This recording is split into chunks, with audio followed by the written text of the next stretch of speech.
Magandang buhay ka, Master. Salamat sa patuloy na pagsusubaybay ng ating kabanata. Ang iyong pag-subscribe sa ating channel ay magiging kaaya-aya. Kabanata 2621.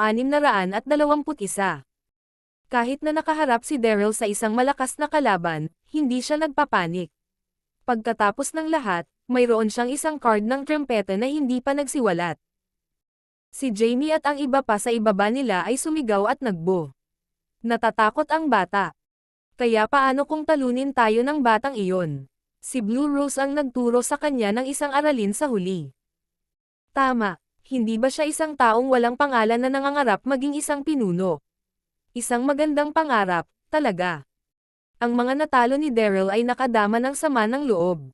Sinamantala nila ang pagkakataon na bagyain at biruin siya nang makita nilang dahado si Daryl. Isang grupo ng mga retard. Kudlit. Hindi nag-abala si Daryl na magbayad ng anumang pansin sa mga nakakainis na pahayag, pasimpleng ngumisi siya nang walang sinabi. Sa sumunod na segundo, nakahinga ng maluwag si Daryl at tahimik na tumingin kay Melody. Sa gayon, ipagpatuloy natin dahil kailangan mong magpasya sa nagwagi. Hindi nag-atubili si Melody. Tinaas niya ang kanyang malajade na kamay at isang malakas na puwersa ang tumangay kay Daryl. Ugh! Bumantong hininga si Daryl. Ngunit wala siyang sinayang na oras. Inilipat niya ang kanyang figure at tumakbo papunta kay Melody. Lumipas ang higit sa 10 minuto, at ang dalawa ay lumaban sa higit sa 10 bilog. Tila ang kanilang lakas ay pantay, ngunit sa katunayan, hindi ipinakita ni Daryl ang kanyang White Lily Cold Flame. Ayaw niyang ibunyag ang kanyang totoong pagkatao, kaya't nagpigil si Daryl sa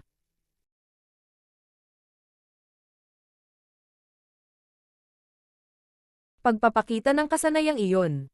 Melody, sa gitna ng mabangis na labanan, sinabi ni Daryl, ano ang punto ng pakikipaglaban na tulad nito? Mas mabuti para sa akin na lamang na sumuko at hayaan kang maging pinuno. Ang dalawa ay nasa taas sa langit, kaya tanging sila lamang ang nakakarinig ng mungkahi ni Daryl. Hindi kita kailangan maawa ka sa akin at hayaan mo akong manalo. Malamig ang mukha ni Melody, at sumigaw siya, ako ang mamumuno pagkatapos kong talunin ka ng aking lakas. Kung matalo ako, aaminin ko ang pagkatalo ko. Firm si Melody. Si Melody ay mahilig sa sandata mula noong bata pa siya. 10 taon na ang nakalilipas, si Daryl ay isang tanyag na tao sa Nine Mainland nang siya ay makilahok sa isang martial arts marriage tournament. Natigilan niya ang karamihan ng tao sa kanyang sopistikadong mga diskarte. Si Melody ay isang maliit na batang babae lamang noong panahong iyon, at nagkaroon siya ng pagkakataong mapanood ang aksyon ni Daryl sa huling pag-ikot. Hanga talaga si Melody kay Daryl. Marami. Simula noon, sinamba na ni Melody si Daryl. Ang lalaki ay nagbigay inspirasyon sa kanya upang maging isang mahusay na bayani, si Daryl ang nag-iisa niyang idolo. Gayunpaman, wala siyang ideya na ang lalaking tinitingnan niya ay ang bayani na lagi niyang hinahangaan. Ma'am. Binigyan siya ni Daryl ng isang wry smile at tumango sa sagot ni Melody. Inisip ni Melody na si Daryl ay mahiyain habang hinuhusgahan niya mula sa kanyang ekspresyon. Alam niyang dumating na ang kanyang pagkakataon, kaya sumigaw siya, tapos na ang larong ito. Buzz. Nang walang pag-aatubili, ang figure ni Melody ay mabilis na lumingon sa hangin, mahigpit na hawak ng malajade niyang kamay ang longsword habang itinutulak niya ito kay Daryl. Mag-click. Ang pag-atake ng Tayback ay nagdala ng lahat ng panloob na enerhiya ni Melody. Kung saan man dumaan ang kanyang mahabang salita, ang mga snowflake sa hangin ay agad na naging singaw. Kinuha nito ang malamig na aura, at lahat ng malamig na aura sa pagitan ng langit at lupa ay nagsama sa Tayback. Ang katawan ni Melody ay natakpan din ng protection na layer ng yelo. Hiss. Nataranta ang lahat nang makita ang nangyari. Ito ay kay Melody. Master Stroke. Si Lillian, na nasa madla, ay nanginginig. Bulalas niya, mag-ingat ka, Darren. Kinagat ni Lillian ang labi pagkatapos nito. Nais niyang tulungan si Daryl.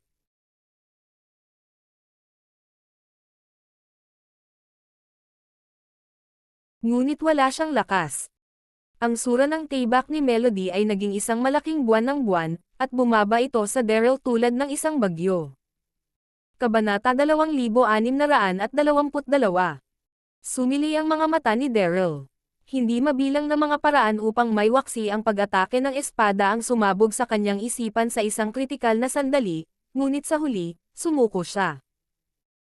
Ang lakas ni Daryl ay magpapahintulot sa kanya na madaling umiwas sa pag-atake, ngunit ilalantad nito ang kanyang pagkakakilanlan.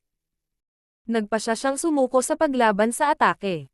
Tinaas niya ang kanyang kamay at inilagay ang mga ito sa harap niya upang makabuo ng isang panangga na kalasag. Boom! Ang anino ng espada na may malabwan na anino ay dumulas sa proteksyon na kalasag na mabangis sa isang kisap mata, at ang kalasag ay agad na nabasag. Ngumuso si Daryl at lumipad pa atras na parang saranggola na may A. Sirang string. Puff. Si Daryl ay dinala ng paglipad palabas ng entablado, at sa wakas ay nakalapag siya sa lupa. Mapatla ang kanyang mukha, at mukha siyang mahina. Naramdaman ni Daryl na walang magawa. *6, naisip kong madali akong makaupo sa pwesto bilang pinuno ng alyansa ng mga mersenaryong grupo. Hindi inaasahan, ang nakakainis na Blue Rose na iyon ay lumabas sa kung saan. Hindi na ako makikipagpaligsahan na maging pinuno. Kudlit. Nagbigay ng mainit na tugon ang madla. Si Melody ay karapat-dapat sa kanyang titulo bilang Blue Rose sa gitna ng mga mersenaryong koponan. Napakapangyarihan talaga niya. Tahimik na tumayo si Lillian doon. Ang kanyang pinong mukha ay mukhang medyo nagsisisi. Naisip niya na kung sakupin ni Daryl ang posisyon bilang pinuno, ang kanyang Bloodthorn Mercenary Group ay magiging sikat. Hindi inaasahan, natalo si Daryl kay Melody, ang babaeng iyon ay makapangyarihan, talaga. Darren. Mabilis na naglakad si Lillian at hinawakan ang braso ni Daryl. Nag-aalala siyang may sakit. Kumusta ka? Okay ka lang. Kahit na natalo ni Daryl sa paligsahan, nagpapasalamat si Lillian na nais ni Daryl na tulungan siyang malutas ang krisis. Umiling si Daryl at ngumiti, siniguro niya kay Lillian na okay lang siya. Pagkatapos nito, huminga ng maluwag si Daryl at tumingin kay Melody, na nasa kalagitnaan pa rin ng hangin. Mahinang pamitik ang kanyang mga mata. Sa susunod na lang, sinabi ni Daryl kay Lillian, tapos na ang paligsahan. Aalis na ako. Isasakay na kita, sabi ni Lillian habang kinakagat ang labi.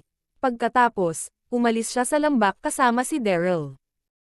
Nagkaroon ng isang mainit na talakayan sa gitna ng madla. Walang nakapansin na umalis na sina Daryl at Lillian. Lahat sila ay nakatingin kay Melody. Si Jamie at ang kanyang mga miyembro ay pinasasalamatan si Melody. Kung tutuusin, si Melody ang pinuno ng kanilang alyansa, at dapat ay nasa mabuting grasya siya. Kamangha-mangha si Blue Rose. Blue Rose, siya na ngayon ang pinuno ng alyansa. Tama, Alliance Leader. Habang nakikinig siya sa tagay ng lahat, si Melody ay pumutok ng isang mahinang ngiti. Ang kanyang figure ay nag-flutter, at siya. Dahan-daang bumaba sa lupa. Ngumiti si Melody kay Harris matapos siyang makarating sa battle stage. Kung walang sino man ang nais na hamanin ako, maaari mong ipahayag ang resulta ng paligsahan. Hindi siya malakas, ngunit determinado siya. Tumango si Harris, at pagkatapos ay dahan-dahan siyang lumabas at tumingin sa madla. Ang pinuno ng Rose Mercenary Group, Melody, ay may natitirang lakas at kasanayan. Simula ngayon, siya na ang magiging pinuno ng mga mersenaryong grupo. Panipi. Yumuko si Harris kay Melody. Ikinalulugod na makilala ang pinuno. Ikinalulugod na makilala ang pinuno. Bigla, lahat lumuhad sa paligid ng entablado. Isang ngiti ang gumapang sa mga sulok ng labi ni Melody, at itataas na sana niya ang kanyang kamay upang hudyatan ang lahat na bumangon. Bigla siyang kinilig nang makita ang print ng palad sa kaliwang sulok ng kanyang damit. Ito ay isang nasusunog na print ng palad. Iyon ay isang bakas na naiwan ng pag-atake ng palad ni Daryl. Basta, paano ito posible? Natanggal na niya ang siyam na jablo na yelo sa ugat upang makagawa ng proteksyon sa kanyang sarili kahit na protektado ang damit niya. Walang kapangyarihan sa mundo ang maaaring maitaboy ang kanyang diskarte maliban kung ito ang pinakadakilang apoy sa mundo, ang White Lily Cold Flame. Teka, ang White Lily Cold Flame. Iyon ba? Naramdaman ni Melody na nakabaluktot ang mga binti. Napatingin siya sa print ng palad sa kaliwang sulok ng kanyang damit. Walang imak. Ang batang iyon ngayon Cole ang siya nakita, hindi maari nasaan siya. Sa wakas, nakabawi ang pakiramdam ni Melody. Kinayapan niya ang mga paa at tumingin sa paligid. Nasaan si Darren? Parang umalis na siya. Kabanata 2623, Typo Errors Ahead.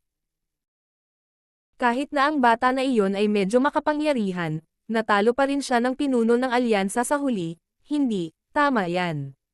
Isa lang siyang hindi kilalang tao. Bakit siya hinahanap ng pinuno ng alyansa? Ang madla ay nasa isang mainit na talakayan. Nagsusuot sila ng hindi kasuklam-suklam na mga mukha. Kinagat ni Melody ang labi at mabilis na lumakad sa battle stage. Ang mukha niyang maganda ay mukhang napakabalisa at komplikado. Nangako siyang hahanapin si Daryl. Ito ay naka-out na ang tao ay may White Lily Cold Flame. Tiwala siya na ang taong iyon ay ang kanyang idolo, si Daryl. Siya lang naman. Tao sa mundo na nagkaroon ng White Lily Cold Flame. Nanginginig ang puso ni Melody. Kung ang kalaban niya ay si Daryl, dapat ay pinayagan niya siyang manalo sa paligsahan. Siya ang walang kapantay na bayani na hinahangaan niya, ngunit tinawag niya itong bata. Tama ang hula ni Melody. Pinayagan nga siya ni Daryl na manalo. Naisip niya ang tungkol sa paggamit ng White Lily Cold Flame sa huling pag-ikot. Ipinatawag niya ang apoy, ngunit sumuko siya sa saglit na oras. Kung hindi man, malubhang nasugatan si Melody at naging walang malay. Get out of the way, get out, nag-alala si Melody. Tinulak niya ang karamihan at humabol sa direksyon kung saan umalis si Daryl. Natigilan ang lahat doon na makita iyon. Sinundan nilang lahat si Melody nang walang malay. Sa parehong oras, sa kalsada sa isang lugar ilang milya ang layo mula sa lambak. Darren. Si Lillian at Daryl ay magkatabi na naglalakad. Nakaramdam ng utang si Lillian kay Daryl nang maalala niya ang kaganapan. Kanina pa, salamat sa paninindigan mo sa akin ngunit kailangan mong mag-ingat. Maaaring maghayganti ang Thunder Mercenary Group sa hinaharap. Hinahangaan ni Lillian si Daryl. Hindi ko inaasahan na napakalakas mo. Madali mong natalo si Sean, at nagawa mong labanan ng matagal si Melody. Sino ang iyong Panginoon? Ang mga mata ni Daryl ay kumislap sa kalungkutan nang marinig ang salita. Ngumiti siya at sinabi, hindi na buhay ang aking Panginoon. Si Daryl ay may dalawang master sa kanyang buhay. Ang mga ito ay ang Sword Devil, Ford South, at Ghost Valley Sage. Sayang nawala na ni isa man sa kanilang dalawa. Isa sa kanila ang namatay na malungkot, at pumanaw ang iba. Ikinalulungkot kong marinig iyan. Si Lillian ay isang matalinong babae. Nakaramdam siya ng hiya upang ilabas ang masakit na nakaraan ni Daryl. Hindi ko dapat ito dinala. Ngumiti si Daryl at umiling. Magsasalita pa lang sana siya nang biglang may boses mula sa likuran niya. Huminto kayong dalawa, ang boses ay kaaya-aya sa tainga. Napuno ito ng tuwa, tumalikod si Daryl at sumimangot. Lalo namang nagulat si Lillian. Nakita nila ang isang payat na figure na hindi kalayuan sa kanila. Mukhang hinabol niya sila sa lahat ng paraan, tumulo ang pawis ng kanyang katawan. Si Melody pala yon. Ang mga tao mula sa iba't ibang mga koponan ng mersenaryo ay sumunod sa kanya. Ano ang nangyayari? Kinabahan si Lillian. Nalaman ba nila na si Darren ay hindi isa sa mga miyembro ng kanyang koponan? Sila ba ay naghahanap ng gulo, kudlit? Kabanata 2624. Sa kabaligtaran, kalmado si Daryl, at tahimik siyang nagmamasid habang papalapit sa kanya ang pangkat. Kinagat ni Melody ang labi nang makarating sa harap ni Daryl. Iyong mahal na pinuno ay masyadong napakahusay. Humihingi ako ng paumanhin na nasaktan kita, hindi ko nakilala kung sino ka. Tinitigan ni Melody si Daryl nang magsalita ito. Nanginginig ang boses niya. Excuse me, pero Sectmaster ka ba? Labis ang kaba ni Melody. Mahirap isipin na ang isang diyosa na hinahangaan ng lahat sa mga koponan ng mersenaryo ay mag-uugali tulad ng isang maliit na batang babae na gumawa ng mali. Ed man ito. Ang aking pagkakakilanlan ay nakalantad. Kudlit. Nagulat si Daryl. Ilang sandali, hindi niya alam kung paano harapin ang sitwasyon. Sinisi niya ito sa kanyang pag-aalangan. Sumuko na sana siya sa paligsahan. Thud. Si Melody ay isang matalinong babae. Napansin niya ang mga pagbabago sa ekspresyon ni Daryl, at agad niyang nalalaman na ang nasa harapan niya ay si Daryl. Nanghina ang tuhod niya, at lumuhad siya sa lupa.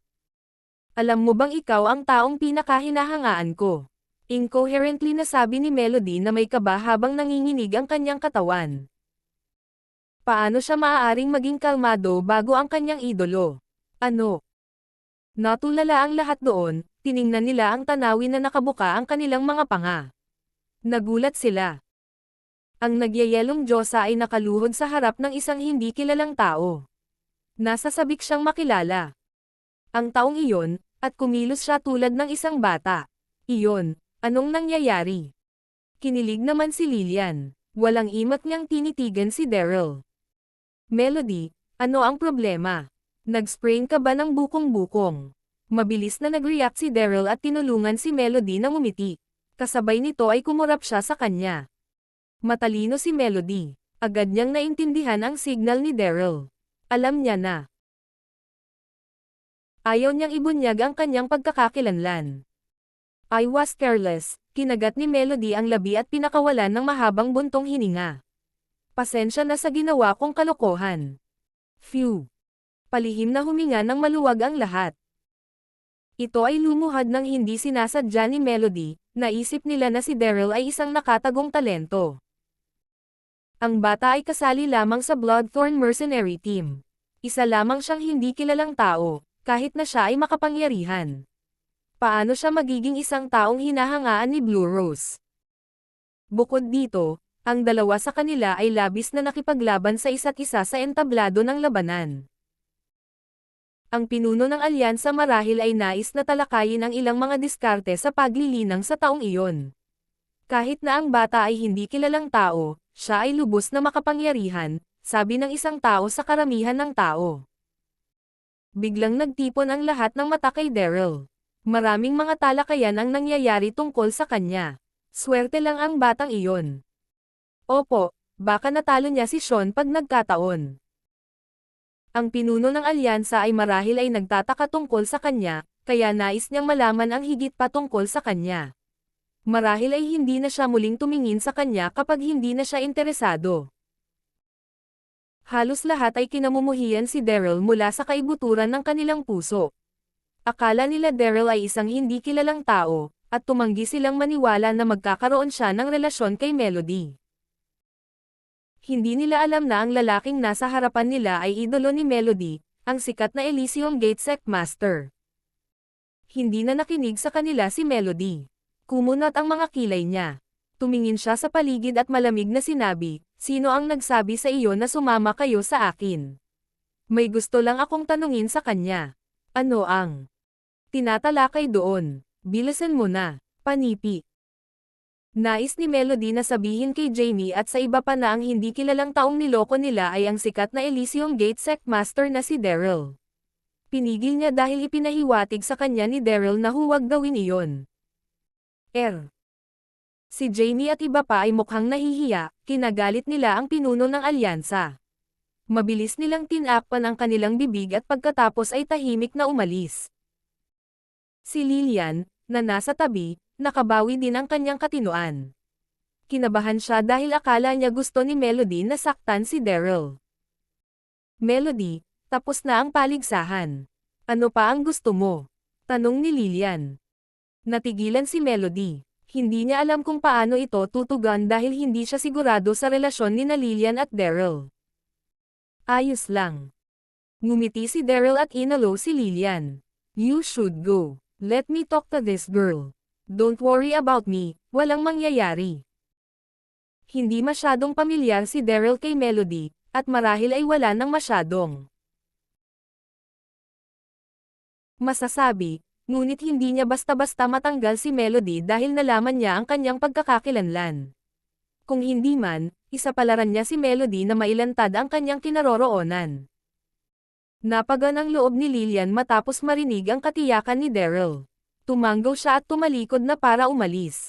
Sect Master Darby. Hindi maitago ni Melody ang kanyang kaba nang umalis na si Lillian.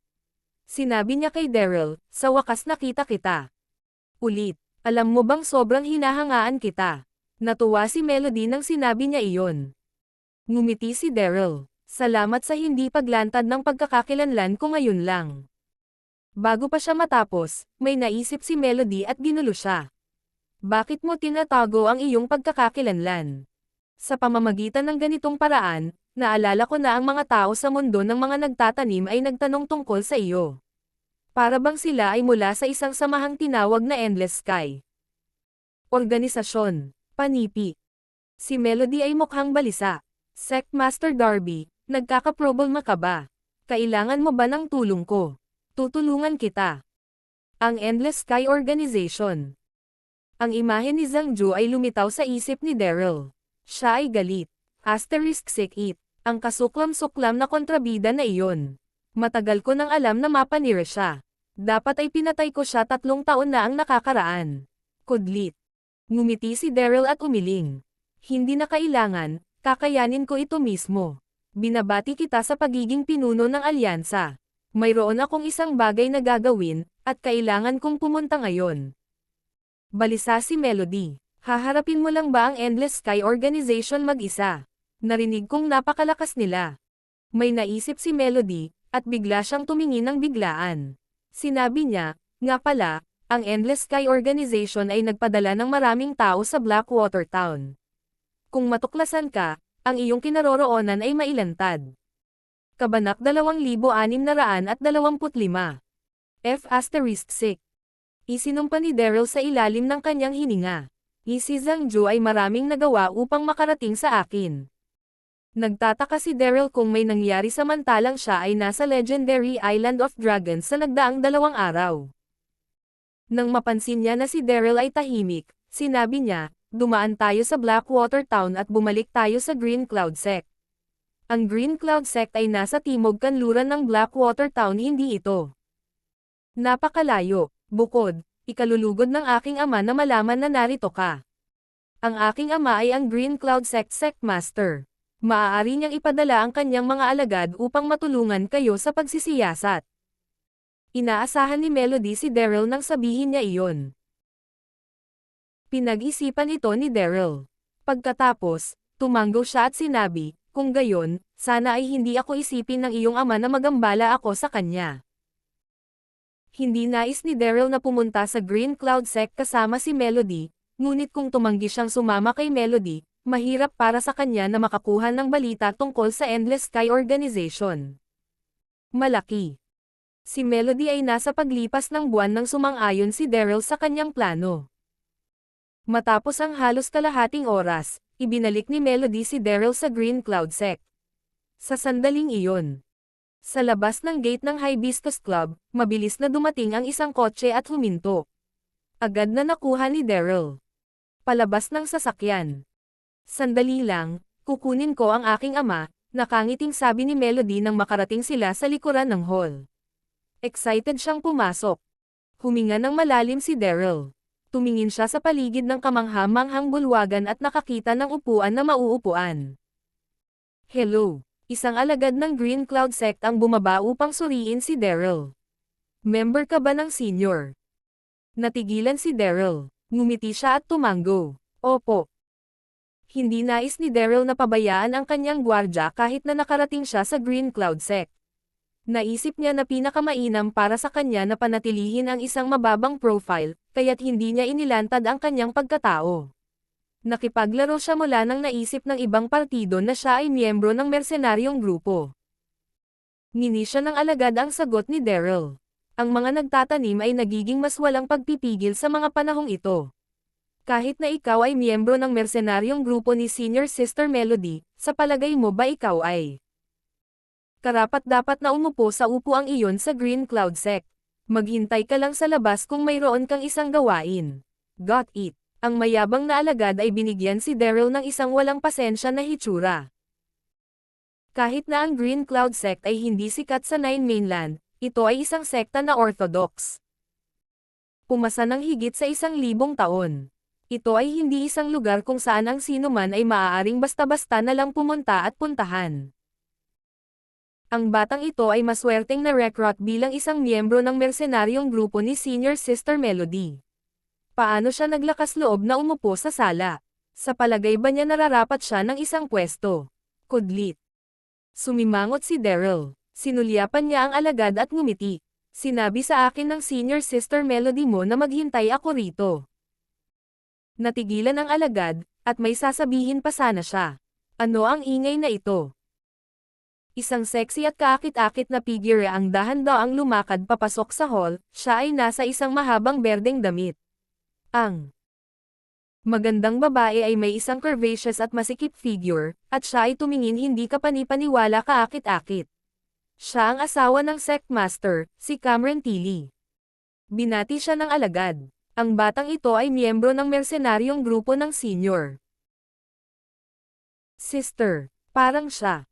Hindi mo ari ang mga patakaran, at siya ay nakaupo sa hall. Pinapanto ko siya, mabilis na paliwanag ng alagad. Ano? Pinagmasdan ni Cameron si Daryl na may kay-abangan bago niya ito itinapon sa isang mapanghamak na hitsura. Ang pag-uugali ni Melody ay nakakakuha ng kamay. Hahayaan ko ang kanyang desisyon na mag-set up ng isang mersenaryong grupo doon na Madulash, ngunit bakit niya ibinalik ang mga miyembro sa sekta? Siya ay hindi naman kumikilos tulad ng isang ginang. Paano? Nakakahiya ito sa Green Cloud Sect. Pagkatapos, malamig na sinabi ni Cameron kay Daryl, lumabas ka. Panipi. Si Melody ay anak na babae ng sect master. Si Cameron, bilang isang ampon, ay palaging naiinis sa kanya. Mahal ng sect master si Melody, kaya't hindi nang ahas si Cameron na maghanap ng kasalanan sa kanya. Gayunpaman, hindi niya hahayaan na mawala si Melody sa tuwing nalalaman niya na may ginawa siyang mali. Napasimangot si Cameron nang makita na dinala ni Melody ang kanyang miyembro ng mersenaryong grupo at inayos pa si Daryl na maghintay sa bulwagan. Kabanata 2626. Sa sandaling iyon, hindi alam ni Daryl kung tatawa o iiyak. Nagsimula siyang makaramdam ng kaunting galit. Ang Green Cloud Sect ay itinuturing na isang sikat na sekta. Bakit nagsalita ang sect mistress sa isang matigas na pamamaraan? Mukhang may mga tao pa ring minamaliit ang iba. Kudlit. Habang iniisip niya iyon, huminga ng malalim si Daryl at ngumiti kay Cameron. Pagkatapos, sinabi niya, ikaw ang sect mistress. Isa na kinausap si Melody tungkol sa bagay na ito. Si Melody ang humiling sa akin na maghintay dito. Sa kanilang paglalakbay, sinabi ni Melody kay Daryl na lahat ng tao sa Green Cloud Sect ay talagang palakaibigan. Hindi niya inaasahan na mabangga niya ang isang taong mayabang. Hindi ako nakilala ng alagad. Sa makatuwid hindi siya magalang, ngunit ito ang sect mistress. Paano siya maipagmamalaki? Iyon talaga. Sa sandaling iyon, natigilan si Cameron. Pagkatapos ay sinabi niya ng isang malamig na ngisi, sa palagay mo ang mga salita ni Melody. Mapapanatiling ligtas ka. Ito ang Green Cloud Sect. Kung hindi ka umalis, ibabagsak kita sa burol. Panipi. Gusto niyang umupo sa hall kapag siya ay bihis na bihis. Hindi niya talaga alam ang posisyon niya. Kudlit. Tamad na tamad si Daryl upang sabihin ang iba pa. Binaliktad niya ang kanyang katawan at aalis na sana. Dahil wala siyang gaanong relasyon sa Green Cloud Sect, hindi na niya talaga kailangan pang magtanong pa. Mga katanungan. Bumalik si Melody sa sandaling iyon. Nakasimangot siya nang makita ang nangyari. Tinanong niya, ano ang nangyayari, Daryl? Ngumiti si Daryl ngunit walang sinabi. Melody. Sigaw ni Cameron kay Melody, ang mukha niya ay parang nakakubli. Ikaw ang panganay na nakatatandang kapatid na babae sa Green Sekta ng Cloud, wala ka bang dignidad? Itabi ang katotohanang bumuo ka ng isang mersenaryong grupo sa labas, at ngayon ay dinadala mo ang iyong kasapi sa aming sekta at pinapaupo siya sa aming bulwagan. Ano? Dadalhin mo ba ang lugar na ito para sa Naaalala mo pa ba ang aming mga patakaran? Panipi. Ano ang nangyayari sa pagdala ko ng isang tao dito? Bakit ako mahihiya dito? Sagot ni Melody na may pagkadismaya. Mukha siyang naiinis. Mapait na ngumiti si Daryl nang makita iyon. Nakita niya na ang ina at anak na babae ay wala ring maayos na relasyon. Ano? Galit na galit si Cameron. Tinuro niya si Melody at sinabing, nagiging mas matapang ka at mas ligaw. Naglakas loob ka na makipag-usap sa akin nang may nagawa kang mali. Patuloy na pagtatanggol ni Melody. Ano ang nagawa kong mali? Arg. Galit na galit si Cameron na nagsimulang manginig ang kanyang katawan. Pinadyakan niya ang mga paa at tinuro. Daryl, dinala mo ang tinaguriang miyembro na ito sa pangunahing bulwagan ng Green Cloud Sect. Ano ang nagawa mong mali? Naaalala mo kung ano ang lugar na ito? Ito ang lugar kung saan tinatanggap ng Green Cloud Sect Master ang mga kagalang-galang na panauhin. Ang taong ito, siya ba isang kagalang-galang na panauhin? Siya ay isang random lamang. Punk mula sa pamayanan. Panipi. Ikaw, namula si Melody, galit na galit siya na hindi siya makapagsalita. Siya ang aking idolo, ang kasumpa-sumpa na master ng sekta ng Elysium Gate Sekta. Paano niya siya matatawag na isang random punk mula sa komunidad? Kudlit. Kinontrol ni Melody ang kanyang emosyon, at isang ngiti ang lumitaw sa kanyang mukha habang sinabi niya, sino ang nagsabi sa iyo na hindi siya isang kagalang-galang na panauhin? Ikaw ang sect mistress, at hindi mo man makilala ang isang mahalagang figure kapag nakatayo sila sa harap mo. Habang nagsasalita siya, si Melody ay tumayo sa tabi ni Daryl at magalang na sinabi, bueno, sabihin ko sa iyo noon. Ito ang taong humantong sa Siyam na Darling upang talunin ang tribo ng Raksasa 3 taon na ang nakakalipas. Siya ang mandirigma na pinilit ang tribo ng Raksasa sa isang usapang pangkapayapaan. Ito ang Daryl Darby, ang Elysium Gate. Sekta ng Sect Master, Panipi. Ang bawat isa, anuman ang Cameron o ang iba pang mga disipulo, ay natigilan ng marinig iyon. Iyon, ang taong iyon ay si Daryl Darby. Iyon ay imposible. Ang haba ng pagkawala ni Daryl. Paano siya nandito ngayon? Tinanggap ba niya? Alam ni Daryl na hindi na niya maitago ang kanyang pagkakakilanlan nang makita niya ang kanilang mga reaksyon. Agad niyang nakuha ang gintong maskara na kumakatawan sa kanyang pagkatao. Pagkatapos, ngumiti si Daryl at sinabi kay Cameron, tama iyan. Ako si Daryl Darby. Sana ay hindi mo alintana ang aking biglaang pagbisita, sect mistress. Iyon talaga siya. Nanginginig ang katawan ni Cameron nang makita ang gintong maskara. Nang hina ang kanyang mga binti, halos hindi siya makatayo. Tulad ng ginang ng sekta ng Green Cloud, si Cameron, syempre, ay may alam tungkol sa gintong maskara ni Daryl. Ang nakita niya ay may Kat-Anji tanging pagkakagawa. Ito ay tunay. Ang taong ito ay si Daryl Darby. Sa sandaling iyon, ang buong pangunahing bulwagan ay tumahimik ng walang tunog. Pagkalipas ng higit sa 10 segundo, nabawi ni Cameron ang kanyang saloobin habang siya ay ngumiti ng walang gulo kay Daryl at sinabi, humihingi ako ng patawad, Sect Master Daryl, lahat ito ay hindi pagkakaunawaan.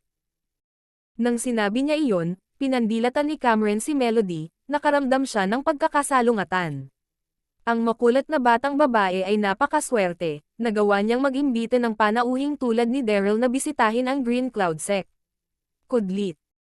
Alam ng lahat na si Daryl ay isang tanyag na tao mula sa Nine Mainland. Ang kanyang hitsura ay isang pagpapala, at ipinagmamalaki namin na siya ay narito. Ang asawang lalaki ay matutuwa, mas gugustuhin pa niya ang malikot na batang babae. Kudlit. Sa sandaling iyon, tinanong ni Melody si Cameron, nasaan ang aking ama? Tumingin sa paligid si Melody kanina, ngunit hindi niya makita ang kanyang ama. Nang siya ay bumalik, nakita niya ang kanyang madrasta at ilang disipulo na hindi magalang na tinatrato si Daryl. Lumabas siya para sa isang negosyo, babalik siya bago maggabi, malumanay na tugon ni Cameron. Hindi na siya mayabang. Tamad na tamad si Melody na tumugon sa kanya. Ngumiti siya kay Daryl at sinabi, hayaan mo akong mag-ayos ng isang silid para sa iyo. Habang nagsasalita siya, inakay niya si Daryl palabas ng hall. Galit na galit si Melody sa ugali ni Cameron kay Daryl kanina. Nais niyang mapahiya siya, ngunit si Cameron ang kanyang ina-ina, kaya't napagpasyahan niyang bitawan ito. Makalipas ang ilang minuto, inayos ni Melody ang isang silid para makapagpahinga si Daryl. Bang! Pagkapasok nila sa silid, kinagat ni Melody ang mga labi. Napaluhod siya sa harap ni Daryl. Nagulat si Daryl. *T, para saan yun? Kasabay nito, kitang-kita ni Daryl ang figure ni Melody. Ang kanyang figure ay perpekto lamang. Wala naman anumang cellulite sa lahat, at siya ay talagang mainit. Kudlit. Tinulungan ni Daryl si Melody habang nasisiyahan siya sa tanawin. Ngumiti siya at tinanong, Miss Yo-isa, ano ang ginagawa mo? Tungkol sa insidente kanina, hindi alam ng maestra ng sekta kung sino ako. Hindi ko siya sinisisi. Hindi mo iyon kasalanan. Hindi mo kailangang makaramdam ng sobrang kasalanan. Panipi. Naisip ni Daryl na nais ni Melody na humingi ng tawad para sa insidente kanina. Sect Master Darby. Hindi tumayo si Melody, kinagat niya ang labi. Ang kanyang napakarilag na mukha ay mukhang determinado. Pwede ka bang maging akin? Master, mangyaring. Ninais kong ikaw ay maging aking Panginoon sa maraming taon. Gusto niyang maging aking mag-aaral. Natigilan si Daryl. Ngumiti siya ng mapait. Nagkakaproblema ako sa ngayon. Paano ako magkakaroon ng oras? Nag-aalala si Melody. Lumuhad siya patungo kay Daryl at hinayla ang manggas. Seryoso ako, Sect Master Darby. Taos-puso akong nagnanais na maging aprentisuhan mo. Mangyaring tanggapin ang aking hiling. Sa sandaling iyon, si Melody ay masunurin sa harap ni Daryl. Ito ay isang malaking kaibahan sa kanyang nagyayelong at mayabang na sarili sa harap ni Jamie at iba pa. Iyon, napakamot sa ulo si Daryl at nagdadalawang isip. Guro, nagmamakaawa ako sa iyo, mangyaring tanggapin mo ako. Melody kowtowed papunta kay Daryl, siya ay tumingin napakataos-puso. Ikaw. Kabanata 2627. Naramdaman ni Daryl na walang magawa nang maramdaman niya ang sinseridad ni Melody. Kung hindi ako sumasang-ayon, natatakot akong ipagpatuloy niya ang panunokso sa akin. Tumanggaw lamang siya ng kanyang ulo at sinabi, mabuti, sasang-ayon ako sa iyong hiniling. Maaari kang tumayo ngayon. Hindi kailanman nais ni Daryl na kumuha ng isang baguhan. Gayunpaman, may katangi tanging talento si Melody. Pinilit niyang pilitin siyang buhayin ang White Lily Cold Flame sa battle, nakahanga-hanga. Mabuti yan. Tuwang-tuwa si Melody nang pumayag si Daryl. Tumalon siya at hinalikan ng magaan ang mukha ni Daryl. Salamat, Master. Alam ko lang natatanggapin mo ako. Tumawa si Melody. Tumunog. Sa sandaling iyon, natigilan si Daryl. *T. Ang mag-aaral na ito ay mukhang malamig at mayabang sa ibabaw. Hindi ko inaasahan na siya ay magiging matapang. Kudlit. Sa sandaling iyon, naawa si Daryl. Naisip niya na siya ang magiging Alliance Master ng mersenaryong komunidad. Hindi niya inaasahan na maging Master ng Alliance Master sa halip.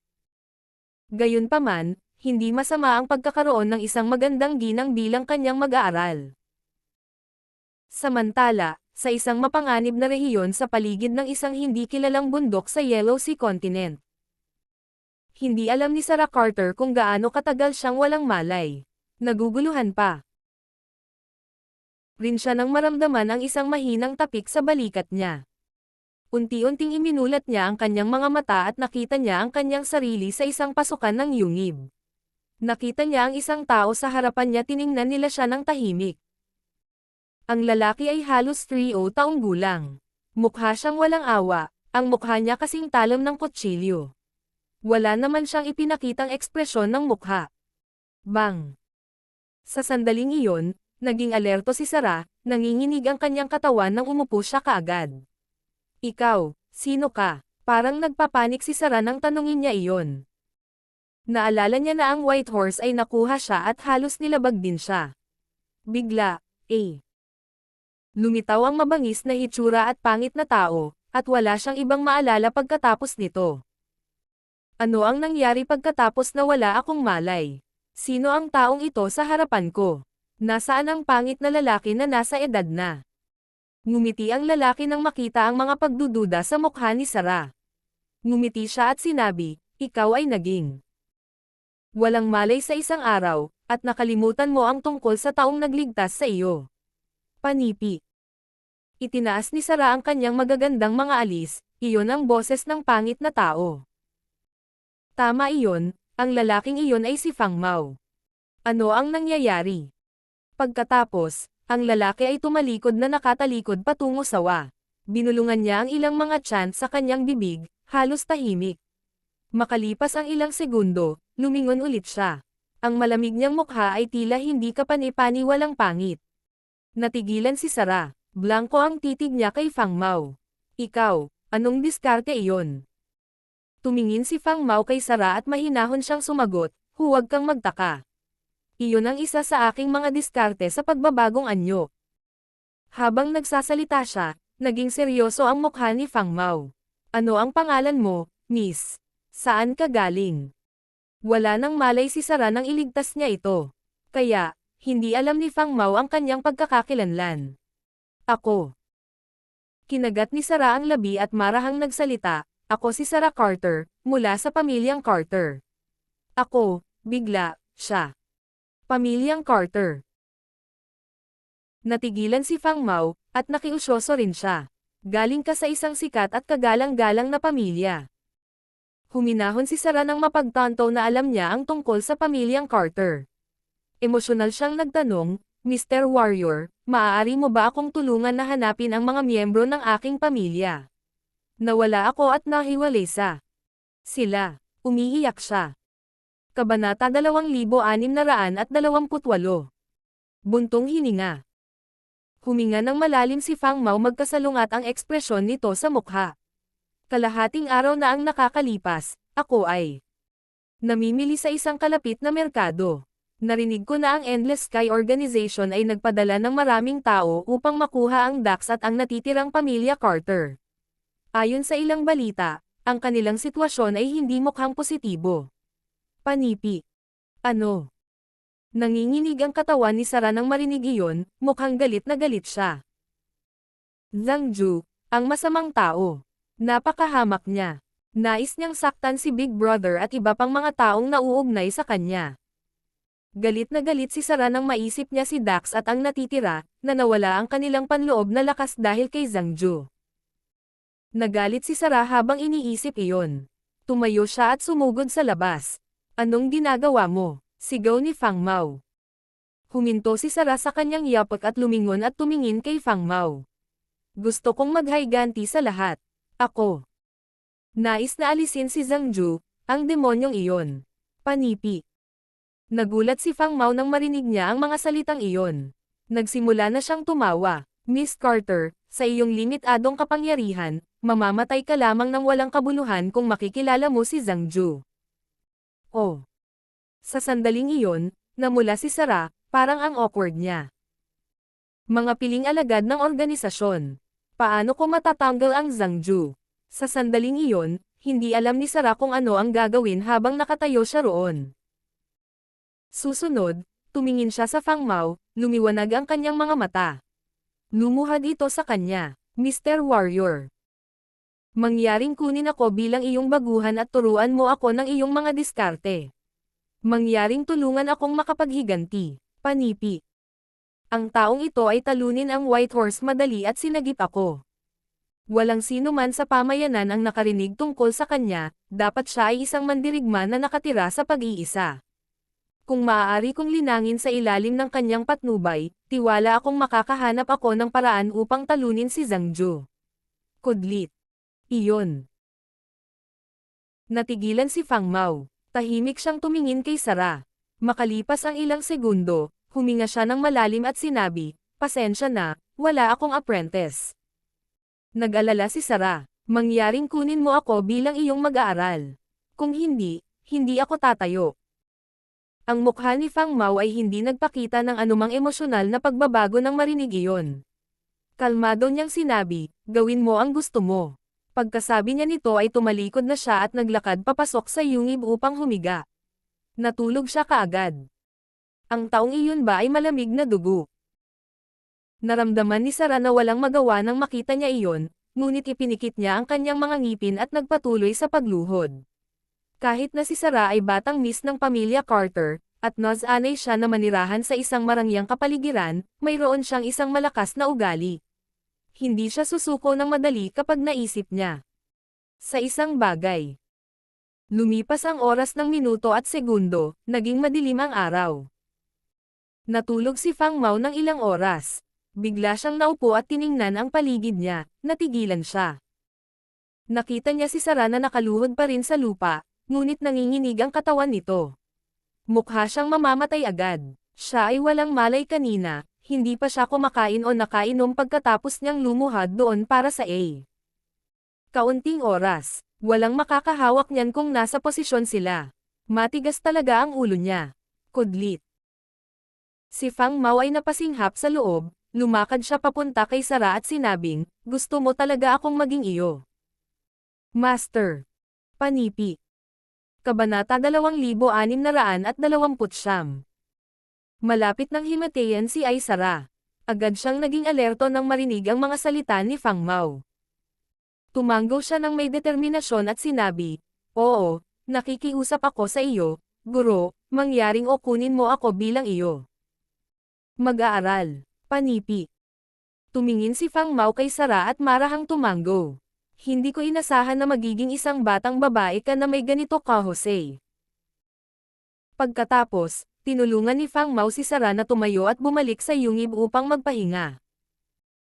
Dahil ikaw ay alagad ko, sasabihin ko sa iyo ang tungkol sa aking mga patakaran.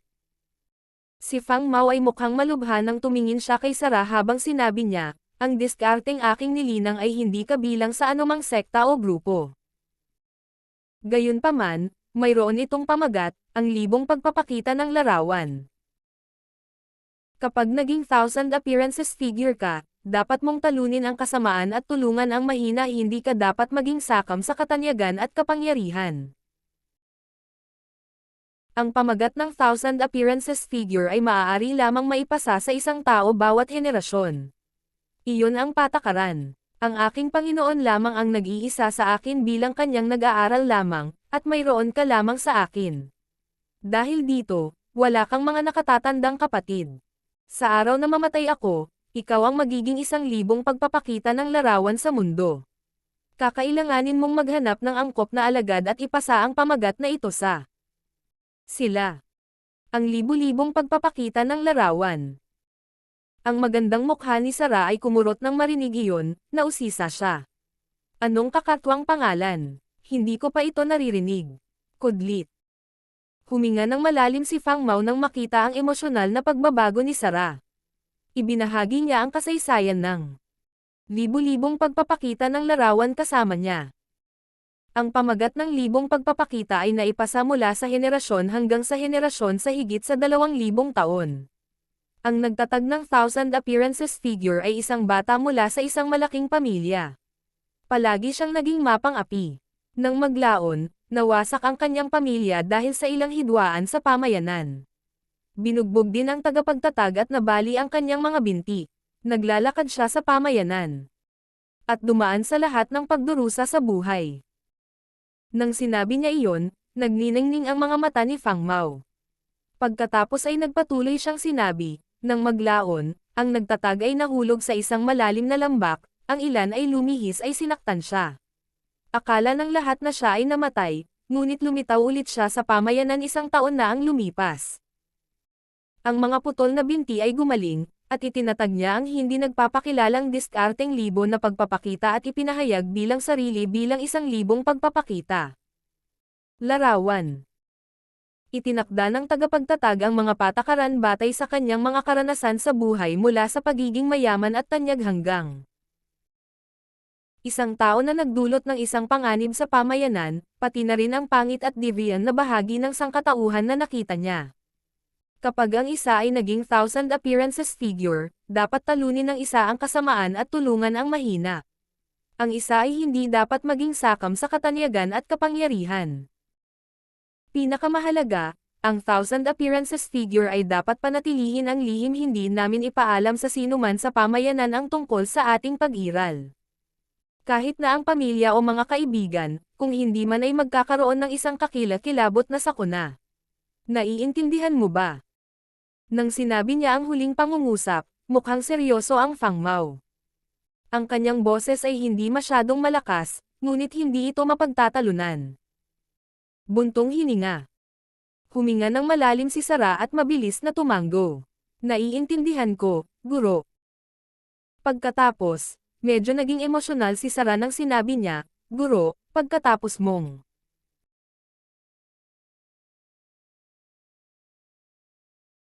maipasa sa akin ang iyong pamamaraan, maaari mo ba akong tulungan upang patayin si Zhang Ju? Tumawa si Fang Mao nang marinig iyon. Sa malakas na kapangyarihan ni Zhang Ju, kahit na natutunan mo ang lahat ng aking mga diskarte at sumali sa akin, hindi pa rin namin siya matatalo. Ano? Mukha namang nabigo si Sara.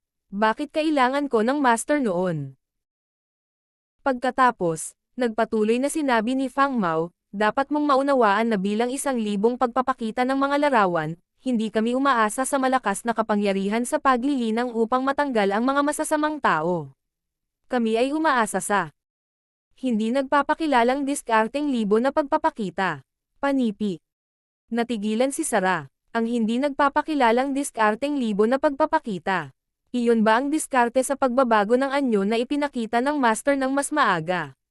Ito ay hindi lamang isang diskarte sa pagbabagong anyo, paano ito magagamit upang talunin ang kasamaan?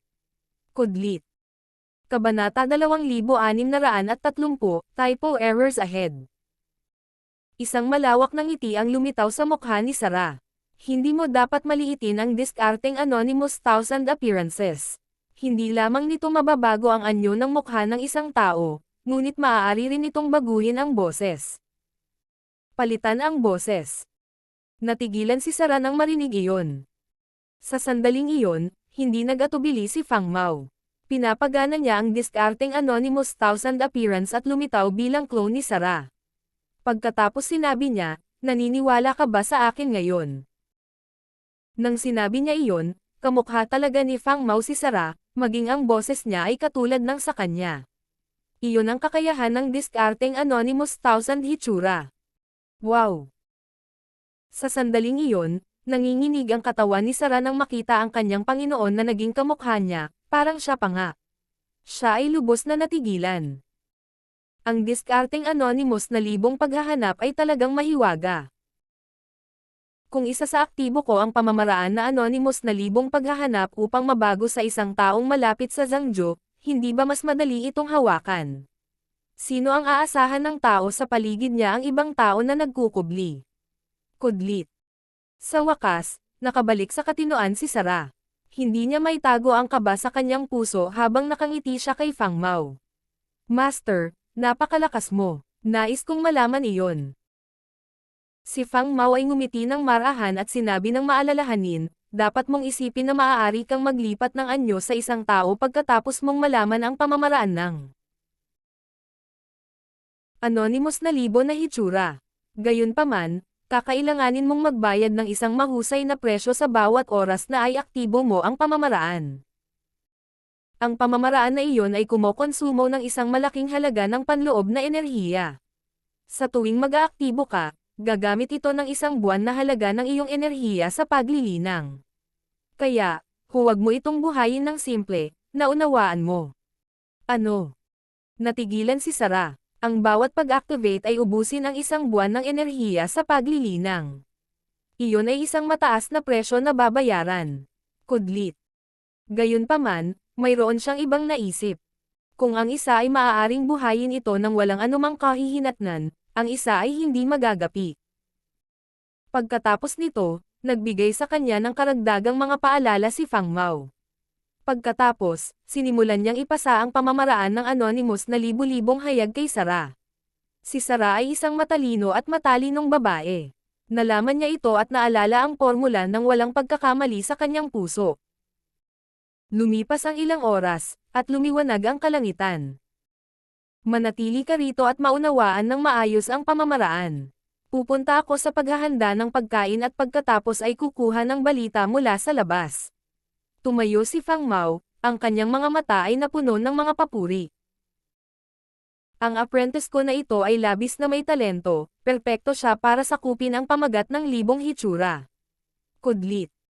Sige, kudlit.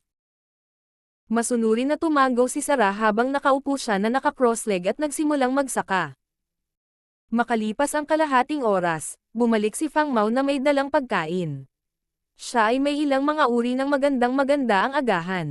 Palagi siyang nabuhay ng mag-isa. Sa biglang paglitaw ng isang babaeng nag-aaral, kinailangan niyang alagaan siya ng mabuti. Gayunpaman, si Sarah ay hindi sabik na kumain. Itinoon niya ang lahat ng kanyang saloobin sa paglilinang.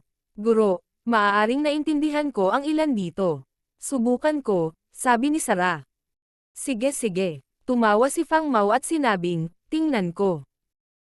Tumanggaw si Sarah at nagsimulang idikta ng tahimik ang pamamaraan. Pagkatapos, pinapagana niya ang kanyang lakas. Mayroong isang partikular na sensasyon sa kanyang mukha sa isang iglap, pagkatapos ang kanyang balat at mga tampok sa mukha ay nagsimulang mabagal ng dahan-dahan. Makalipas ang 12 segundo, ngumiti si Sarah at tumingin kay Fang Mao. Guro, paano ko nagawa? Tumawa si Fang Mao, siya ay natuwa. Tumawa siya at pinuri siya. Hindi ko akalain na ang antas ng iyong pag-unawa ay napakalakas. Hindi masama. Sa sandaling iyon, si Sarah ay naging Fang Mao, ngunit ang kanyang tinig ay hindi pa rin katulad niya.